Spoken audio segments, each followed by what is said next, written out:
ছেঁড়া শার্ট পরে চাকরি খুঁজতে পৌঁছেছিল এক গরিব ছেলে। ধনী মেয়েটি বলল, আগে আমার সাথে চলো। তারপর যা হলো তা কেউ ভাবতেও পারেনি। ছেঁড়া শার্ট, ক্লান্ত মুখ আর চোখে আসার শেষ ঝিলিক। এই গরিব ছেলেটি বেশ কয়েকদিন ধরে শহরে চাকরির জন্য হন্যে হয়ে ঘুরে বেড়াচ্ছিল। সে প্রতিটি দরজায় গিয়েছিল, কিন্তু সব জায়গা থেকেই সে কেবল একটিই উত্তর পাচ্ছিল, এখানে কোনো কাজ নেই। ক্ষুধার্ত আর তৃষ্ণার্ত অবস্থায় সে শেষ আশা নিয়ে একটি বিশাল বড় বাংলোর সামনে পৌঁছাল। সেখানে এক ধনী ও অহংকারী মেয়ে দাঁড়িয়েছিল। ছেলেটি হাত জোড় করে বলল, ম্যাডাম, ছোটখাটো কোনো কাজ পেলেও আমি করে নেব। মেয়েটি তাকে ওপর থেকে নিচ পর্যন্ত দেখল, তার ছেঁড়া শার্ট আর ভাঙা চপ্পলের দিকে নজর দিল এবং তারপর হঠাৎ হেসে উঠে বলল, চাকরি চাই? তাহলে আগে আমার সাথে চলো। ছেলেটি অবাক হয়ে গেল। তার বিন্দুমাত্র ধারণা ছিল না যে ওই মেয়েটির সাথে যাওয়ার পর তার জীবনে এমন এক তুফান আসতে চলেছে যা সে কখনো স্বপ্নেও ভাবেনি। ছেলেটির নাম ছিল অর্জুন। অর্জুন একটি ছোট গ্রাম থেকে শহরে এসেছিল।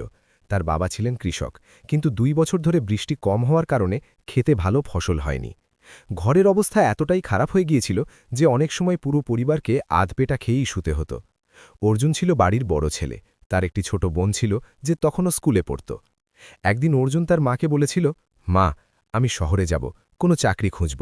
যদি কিছু রোজগার করতে পারি তবে ঘরের অবস্থা শুধরে যাবে। মায়ের চোখে জল এসে গিয়েছিল, কিন্তু তিনি তার ছেলেকে আটকাননি। শুধু বলেছিলেন, বাবা, শুধু সততার সাথে কাজ করিস, ভগবান সব ঠিক করে দেবেন। সেই আশাতেই অর্জুন শহরে এসেছিল, কিন্তু শহরে সবকিছু অতটা সহজ ছিল না। 3 দিন ধরে সে এক নাগাড়ে চাকরি খুঁজছিল। কখনো হোটেলে যেত, কখনো দোকানে, কখনো কোনো অফিসে, কিন্তু সব জায়গা থেকেই সে একই উত্তর পেত, তোমার কোনো অভিজ্ঞতা নেই, আমাদের কাজ জানা লোক চাই। ধীরে ধীরে তার কাছে জমানো টাকাও শেষ হয়ে গেল। গত রাত্রা সে বাসস্ট্যান্ডের বেঞ্চে বসে কাটিয়েছিল। আজ সকাল থেকে সে কিছুই খায়নি। ক্ষুধায় তার মাথা ঘুরছিল। হাঁটতে হাঁটতে হঠাৎ তার নজর পড়ল ওই বড় বাংলোটির ওপর। বাংলোর বাইরে বড় বড় গাড়ি দাঁড়িয়েছিল। অর্জুন ভাবল হয়তো এখানে মালি, দারোয়ান বা সাফাইয়ের কাজ পাওয়া যেতে পারে। এই আশায় সে ভেতরে চলে গেল। তখনই সামনে থেকে সেই ধনী মেয়েটিকে আসতে দেখা গেল। তার নাম ছিল সিয়া। সিয়া খুব ধনী ঘরের মেয়ে ছিল। তার বাবা ছিলেন শহরের বড় ব্যবসায়ী। তার পোশাক, স্টাইল সব দেখে পরিষ্কার বোঝা যাচ্ছিল যে সে অত্যন্ত ধনী। অর্জুনকে দেখে সিয়া প্রথমে একটু অবাক হল, তারপর কিছুটা রেগে গিয়ে জিজ্ঞেস করল, তুমি এখানে কি করছো? অর্জুন ঘাবড়ে গিয়ে বলল, ম্যাডাম, আমি চাকরি খুঁজছি, যদি এখানে কোনো কাজ পাওয়া যায়। শিয়া তার অবস্থা দেখল, ছেঁড়া শার্ট, নোংরা জামাকাপড় আর ক্লান্ত মুখ। কিছুক্ষণের জন্য সে চুপ থাকল। তারপর ধীরে ধীরে বলল, তোমার সত্যি কাজ চাই? অর্জুন তৎক্ষণাৎ মাথা নাড়াল, হ্যাঁ ম্যাডাম, যে কোনো কাজ করে নেব। শিয়া কিছু ভাবতে লাগল। হঠাৎ তার মুখে একচিলতে হাসি ফুটে উঠল। সে বলল, ঠিক আছে, যদি সাহস থাকে তবে আমার সাথে চলো। অর্জুন অবাক হল। সে বুঝতে পারছিল না মেয়েটি তাকে কোথায় নিয়ে যেতে চায়, কিন্তু তার কাছে অন্য কোনো উপায়ও ছিল না। সে নিচু স্বরে বলল, ম্যাডাম, কোথায় যেতে হবে? শিয়া কোনো উত্তর না দিয়ে তার গাড়ির দিকে ইশারা করল, বসো। অর্জুন জীবনে প্রথমবার এত দামি গাড়ি দেখছিল। সে একটু ইতস্তত করে ধীরে ধীরে পেছনের সিটে গিয়ে বসল। গাড়ি চলতে শুরু করল। অর্জুন সারা রাস্তা চুপচাপ বসে রইল। তার মনে নানা প্রশ্ন ঘুরছিল। এই মেয়েটি আমাকে কোথায় নিয়ে যাচ্ছে? সত্যিই কি আমি কাজ পাব?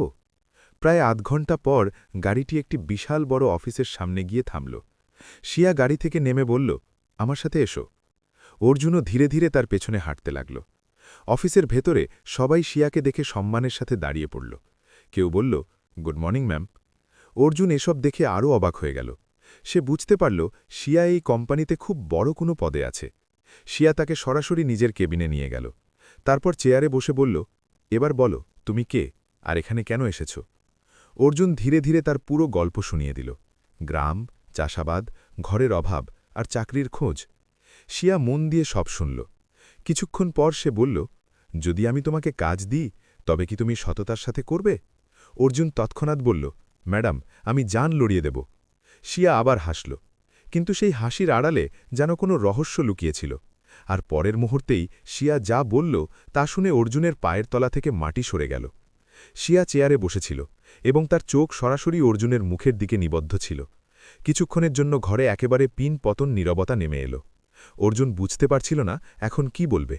তারপর সে নিচু স্বরে বলল, ম্যাডাম, আপনি এখন কি বললেন?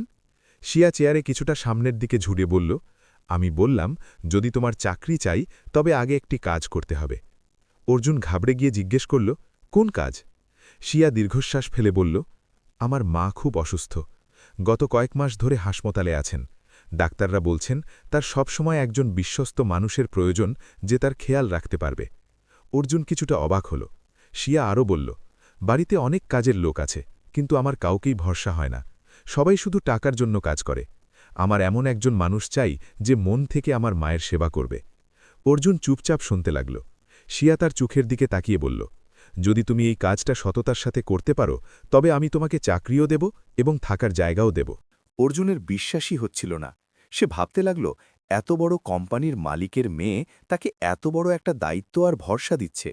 সে ধীরে ধীরে বলল, ম্যাডাম, আমি চেষ্টা করব, কিন্তু আমি তো ডাক্তার নই।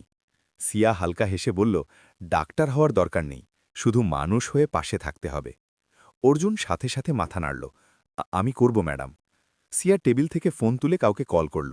হ্যালো, আমি সিয়া বলছি, একটি নতুন ছেলে আসছে, ওকে মায়ের ঘরে থাকতে দিও। ফোন রাখার পর সিয়া অর্জুনকে বলল, চলো, আমি তোমাকে হাসপাতালে নিয়ে যাচ্ছি। কিছুক্ষণ পর দুজনে আবার গাড়িতে বসল। অর্জুনের বুকের ধরফড়ানি বেড়ে গিয়েছিল। সে বুঝতে পারছিল না তার ভাগ্য হঠাৎ করে এত তাড়াতাড়ি কিভাবে বদলে যাচ্ছে। প্রায় ২০ মিনিট পর গাড়ি একটি বড় হাসপাতালের সামনে গিয়ে থামল। হাসপাতালটি খুব বড় এবং পরিষ্কার পরিচ্ছন্ন ছিল। ভেতরে সব জায়গায় ডাক্তার ও নার্সরা ছোটাছুটি করছিল। সিয়া সরাসরি অর্জুনকে ৩ তলায় নিয়ে গেল। সেখানে একটি বড় ঘর ছিল, যার বাইরে দুজন সিকিউরিটি গার্ড দাঁড়িয়েছিল। সিয়াকে দেখেই গার্ড দুজন তৎক্ষণাৎ সরে দাঁড়াল। ঘরের দরজা খুলল এবং অর্জুন ভেতরে প্রবেশ করল। ভেতরে একটি বড় বেডে একজন বৃদ্ধা শুয়েছিলেন। তার মুখে ক্লান্তি স্পষ্ট দেখা যাচ্ছিল। পাশে একজন নার্স দাঁড়িয়েছিলেন। সিয়া ধীরে ধীরে ওনার দিকে এগিয়ে গিয়ে ওনার হাত ধরল। মা, দেখুন, আমি আপনার জন্য একটি নতুন ছেলে নিয়ে এসেছি। মহিলাটি ধীরে ধীরে চোখ খুললেন। তার নজর অর্জুনের ওপর পড়ল। কিছুক্ষণ তিনি তাকে খুঁটিয়ে দেখলেন। তারপর খুব ক্ষীণ স্বরে বললেন, তোমার নাম কি বাবা? অর্জুন সাথে সাথে এগিয়ে এলো। আমার নাম অর্জুন। মহিলাটির মুখে একচিলতে হাসি ফুটে উঠল। ভালো নাম। সিয়া বলল, মা, এখন থেকে অর্জুনই আপনার খেয়াল রাখবে। মহিলাটি মাথা নাড়লেন। তারপর তিনি অর্জুনকে বললেন, বাবা, আমার শুধু একজন মানুষ চাই যে আমার সাথে দুটো কথা বলবে। অর্জুনের চোখ ভিজে এলো। তার নিজের মায়ের কথা মনে পড়ে গেল। সে নিচু স্বরে বলল, আপনি চিন্তা করবেন না, আমি সবসময় আপনার সাথে থাকব। সেদিন থেকেই অর্জুনের নতুন জীবন শুরু হলো। সে সারা দিন সিয়ার মায়ের কাছে থাকত, সময়মতো ওষুধ দিত, জল দিত, আর ওনার সাথে কথা বলত। ধীরে ধীরে সে ওনাকে গল্প শোনাতে শুরু করল, গ্রামের কথা, ক্ষেতের কথা, নিজের ছোটবেলার দুষ্টুমি। সিয়ার মা ওইসব কথা শুনে হাসতেন। মাত্র কয়েকদিনেই ওনার শারীরিক অবস্থার উন্নতি হতে লাগল। ডাক্তাররাও অবাক হয়ে গেলেন। একদিন ডাক্তার সিয়াকে বললেন, আমার মনে হয় আপনার মায়ের শরীর এই কারণে ভালো হচ্ছে কারণ উনি এখন আর একাকিত্ব অনুভব করছেন না। সিয়া অর্জুনের দিকে তাকাল। তার মনে প্রথমবারের মতো অর্জুনের জন্য সম্মান তৈরি হল। কিন্তু ওই হাসপাতালেই কিছু মানুষ এমন ছিল যাদের অর্জুনের সেখানে থাকা একেবারেই পছন্দ ছিল না। তাদের মধ্যে একজন ছিল রোহিত। রোহিত সিয়ার বাবার পুরনো ম্যানেজার ছিল। সে অনেক বছর ধরে এই পরিবারের সাথে কাজ করছিল, কিন্তু ভেতরে ভেতরে সে ছিল অত্যন্ত ধূর্ত এবং লোভী। যখন সে দেখল এক গরিব ছেলে হঠাৎ এই পরিবারের এত ঘনিষ্ঠ হয়ে উঠেছে, তখন তার মোটেও ভালো লাগল না। একদিন রোহিত সিয়াকে বলল, ম্যাম, আপনার এই ছেলেটির ওপর এত ভরসা করা উচিত নয়। সিয়া অবাক হয়ে জিজ্ঞেস করল, কেন? রোহিত বলল, আপনি ওকে চেনেনও না, কে জানে ও কী উদ্দেশ্যে এখানে এসেছে। সিয়া কিছুটা কড়া গলায় বলল, আমি মানুষ চিনতে জানি। রোহিত চুপ হয়ে গেল, কিন্তু তার মনে এক বিপজ্জনক পরিকল্পনা তৈরি হয়ে গিয়েছিল। এদিকে অর্জুন এসবের কিছুই জানত না। সে তো কেবল মন দিয়ে সিয়ার মায়ের সেবা করছিল। এক রাত প্রায় ২টোর সময় অর্জুন চেয়ারে বসেছিল এবং সিয়ার মা ঘুমাচ্ছিলেন। হঠাৎ ঘরের বাইরে একটু আওয়াজ হল। দরজা ধীরে ধীরে খুলল। অর্জুন দেখল একজন লোক চুপি চুপি ঘরে ঢুকছে। ওই লোকটির হাতে কিছু একটা ছিল। অর্জুন সাথে সাথে দাঁড়িয়ে পড়ল। কে তুমি? লোকটি ঘাবড়ে গিয়ে পালাতে শুরু করল। অর্জুন তার পিছু ধাওয়া করল, কিন্তু সে অন্ধকারের মধ্যে হারিয়ে গেল। অর্জুন ফিরে এসে দেখল সিয়ার মায়ের ড্রিপে কিছু একটা গোলমাল করা হয়েছে। তার তখনই সন্দেহ হল যে কেউ ওনার ক্ষতি করার চেষ্টা করছিল। সকাল হতেই অর্জুন এই কথা সিয়াকে জানাল। সিয়া শুনে চমকে গেল। কেউ কি মাকে ক্ষতি করতে চায়? অর্জুন গম্ভীর গলায় বলল, হ্যাঁ ম্যাডাম, আর আমার মনে হয় ওই লোকটি এই হাসপাতালেরই কেউ। সিয়ার মুখের রং বদলে গেল। এবার সে বুঝতে পারল বিষয়টি অত্যন্ত গুরুতর। কিন্তু আসল ধাক্কা সে তখন খেল যখন পরের দিন হাসপাতালের সিসিটিভি ফুটেজে যে চেহারাটি সামনে এলো তা দেখে সিয়ার চোখ কপালে উঠল। কারণ সেই মুখটি কোনো অপরিচিতের ছিল না, বরং সেই মানুষেরই ছিল যার ওপর তার বাবা বছরের পর বছর চোখ বন্ধ করে ভরসা করে এসেছেন। আর এই সত্য সামনে আসতেই সিয়ার জীবনে আরও বড় তুফান আসতে চলেছিল। সিয়ার চোখ স্ক্রিনে আটকে গিয়েছিল। সিসিটিভি ফুটেজ বারবার চালানো হচ্ছিল এবং প্রতিবারই ওই মুখটি সামনে আসছিল। রোহিত, সেই রোহিত যাকে তার বাবা বহু বছর ধরে বিশ্বাস করে এসেছেন। সিয়া নিজের চোখকে বিশ্বাস করতে পারছিল না। সে ফিসফিস করে বলল, না, এটা হতে পারে না। রোহিত আঙ্কাল এমনটা করতে পারেন না। কিন্তু ফুটেজ একদম পরিষ্কার ছিল। রাত 2টোর সময় রোহিত হাসপাতালের ঘরে চুপি চুপি ঢুকেছিল। অর্জুনও স্ক্রিনের দিকে মন দিয়ে তাকিয়েছিল। সে শান্ত গলায় বলল, ম্যাডাম, হয়তো আমাদের এই ব্যাপারে সতর্কভাবে ভাবা উচিত। সিয়া কিছুক্ষণ চুপ থাকল। তারপর দীর্ঘশ্বাস ফেলে বলল, এই কথা এখন কাউকে জানাবে না। অর্জুন মাথা নাড়ল, কিন্তু তার মনেও অনেক প্রশ্ন ঘুরছিল। যদি রোহিত সত্যিই এসব করে থাকে, তবে কেন? এদিকে সিয়াও খুব দুশ্চিন্তায় ছিল। সে সরাসরি তার বাবার অফিসে পৌঁছাল। তার বাবা রাজেশ মেহতা তখন মিটিং করছিলেন। সিয়া হঠাৎ ঘরে ঢুকলে সবাই অবাক হয়ে গেল। পাপা, আমাকে আপনার সাথে এক্ষুনি কথা বলতে হবে। রাজেশ মিটিং শেষ করে সিয়াকে নিজের কেবিনে নিয়ে গেলেন। কি হয়েছে মা, তোমাকে এত চিন্তিত লাগছে কেন? সিয়া ল্যাপটপ খুলে সিসিটিভি ফুটেজ দেখিয়ে দিল। রাজেশ মেহতার মুখও এক পলকে ফ্যাকাশে হয়ে গেল। এটা তো রোহিত। সিয়া ধীরে ধীরে বলল, হ্যাঁ পাপা। কিছুক্ষণের জন্য ঘরে স্তব্ধতা নেমে এলো। রাজেশ মেহতা চেয়ারে বসে পড়লেন। তিনি গভীর চিন্তায় ডুবে গেলেন। আমি রোহিতকে সবসময় বিশ্বাস করেছি, ওকে নিজের পরিবারের মতো মেনেছি, আর ও সবসময় ভরসা করেছি, তাকে নিজের পরিবারের মতো মেনেছি, আর ও। সিয়া বলল, পাপা, আমার মনে হয় ও মাকে ক্ষতি করতে চেয়েছিল। রাজেশের হাতের মুঠো শক্ত হল, কিন্তু তিনি সাথে সাথে নিজেকে সামলে নিলেন।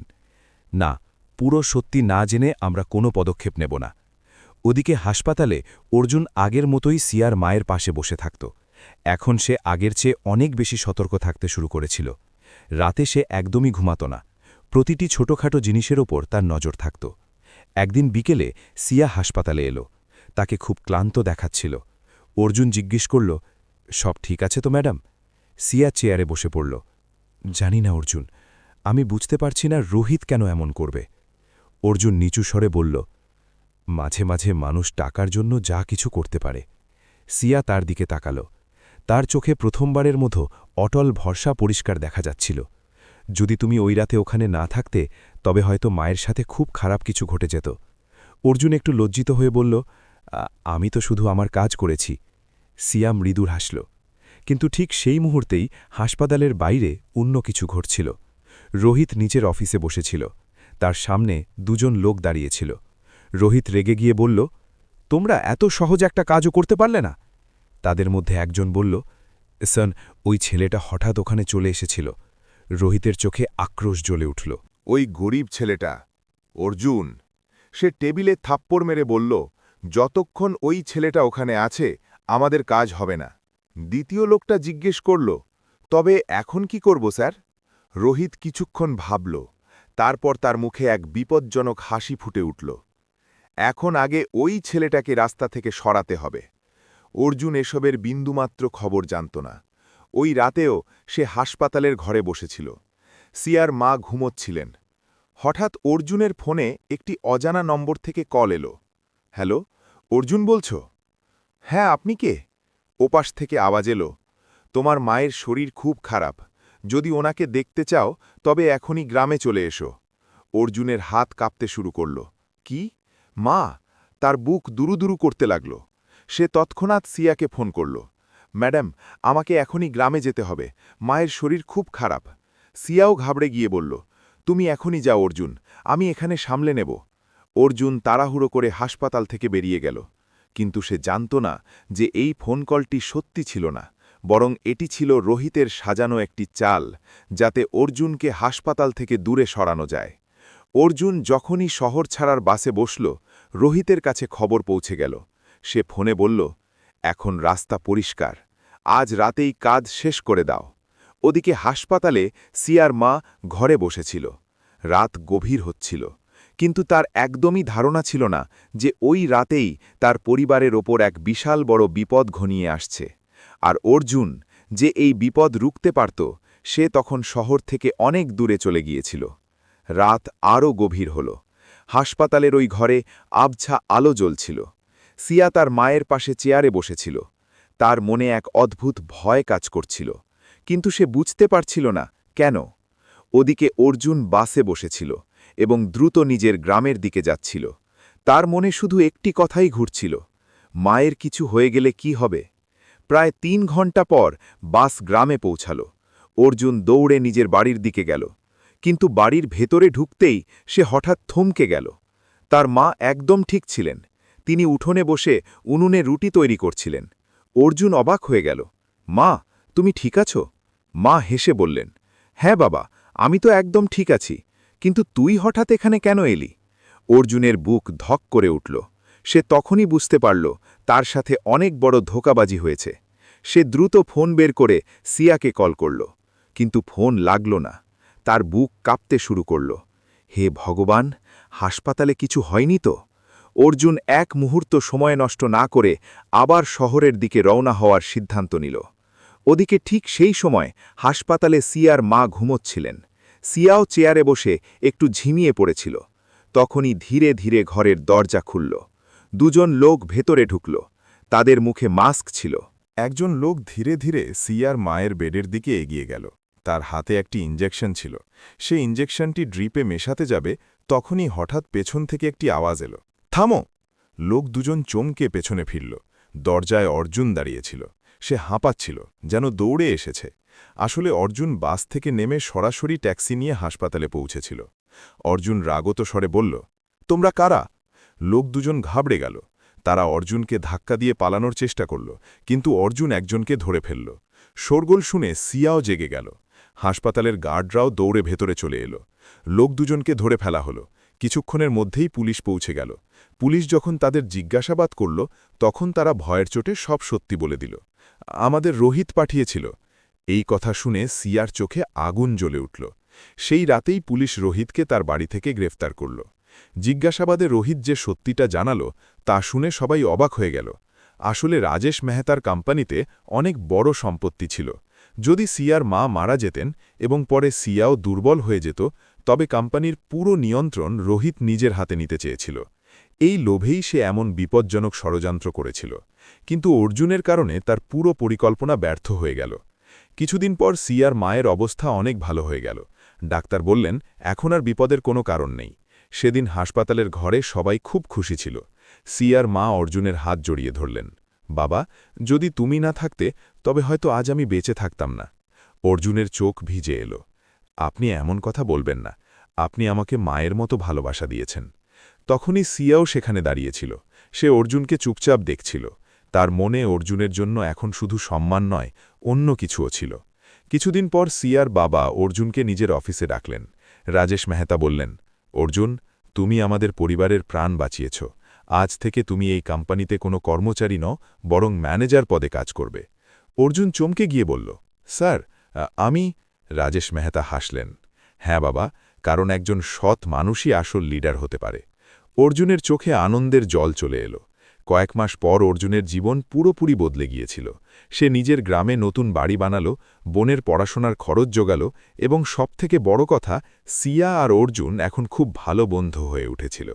একদিন সিয়া হেসে অর্জুনকে বলল, মনে আছে যখন তুমি প্রথমবার ছেঁড়া শার্ট পরে চাকরি খুঁজতে এসেছিলে? অর্জুনও হেসে ফেলল। হ্যাঁ, সেদিন তো মনে হয়েছিল হয়তো আমাকে আবার না করে দেওয়া হবে। সিয়া আলতো করে বলল, কিন্তু আমি তোমাকে শুধু চাকরি দিইনি, আমি তোমার ভেতরের ভালো মানুষটাকে চিনে নিয়েছিলাম। অর্জুন চুপ হয়ে গেল। তার জীবনের সবথেকে কঠিন দিনটি তার ভাগ্যের সবথেকে বড় মোড় হয়ে গিয়েছিল। মাঝে মাঝে সত্যি জীবন আমাদের এমন জায়গায় নিয়ে যায় যেখানে যাওয়ার আমরা আশাও করি না।